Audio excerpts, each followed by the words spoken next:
ఉత్తరప్రదేశ్, బీహారు అట్లాంటి రాష్ట్రాల్లో, అస్సాం కానీ ఇట్లాంటి చోట్ల నేర చరిత్రల్ని అవతల పడేస్తున్నారు. లేకపోతే మోకాళ్ళ కింద కాల్చడం ఇట్లాంటివి చేసేసి వాళ్ళ జీవితంలో నడవలేని పరిస్థితులు సృష్టిస్తున్నారు. ఆంధ్ర పోలీస్, నెల్లూరు పోలీస్ ఇట్లాంటి రూట్లోకి తొలిసారి వచ్చారు. తాజాగా చూస్తే పోలీసులు చేజింగ్ చేసినటువంటి సంఘటన సంచలనం సృష్టిస్తోంది. ఏదైతే సిపిఎం నేత హత్య కేసులో నిందితుడికి తోటా తగలడం అన్నటువంటిది. అదే సమయంలో కానిస్టేబుల్ ఆదినారాయణ కూడా గాయాలైనాయి కాబట్టి ఇది నిజమైన ఎన్కౌంటర్ అనుకోవాలి. పోలీసులు ఓ 2 కాల్పులు జరపడంతో నిందితులు ఒకరి కాలికి బుల్లెట్ గాయం తగిలింది. వైపు పోలీసులు చేజింగ్, నిందితులు కత్తులతో దాడికి ప్రయత్నం. ఇరు వర్గాల మధ్య పోరులో కానిస్టేబుల్ గాయాలైతే పోలీసులు ఒక 2 కాల్పులు జరిపారు. దీంతో నిందితులు ఒకరి కాలికి బుల్లెట్ తగిలింది. శనివారం తెల్లవారుజాము నెల్లూరు నగర సమీపంలోని కోవూరు చక్కెర కర్మాగారంలో జరిగింది. నెల్లూరు నగరంలో సిపిఎం నాయకుడు పెంచిలై గంజాయి బ్యాచ్ శుక్రవారం దారుణంగా హత్య చేసింది.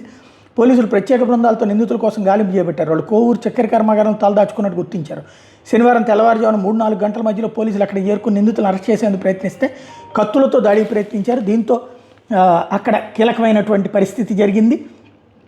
ప్రధానమైనటువంటిది ఏది అక్కడ దాడికి ప్రయత్నిస్తే గ్రామీణ ఇన్స్పెక్టర్ జి వేణు తుపాకీతో 2 కాల్పులు జరిపితే హత్య కేసులో నిందితుడైన జేమ్స్ మోకాలకి తోట తగిలింది.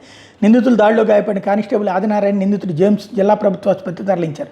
పెంచిలై హత్య కేసులో 14 మంది నిందితులు ఉన్నారన్నట్టు ఇందులో తేలుతోందనమాట. అంటే ఇందులో కానిస్టేబుల్కి తగిలిన గాయం కనుక పెద్దదై ఉంటే కనుక అది నిజమైనటువంటి ఎన్కౌంటర్ అవుద్ది. లేకపోతే కనుక వీళ్ళని కాల్చేసి వాళ్ళకు కూడా గాయపడినట్టు చూపెడతారు రూలు. అట్లా అనుకుని ఉండొచ్చు.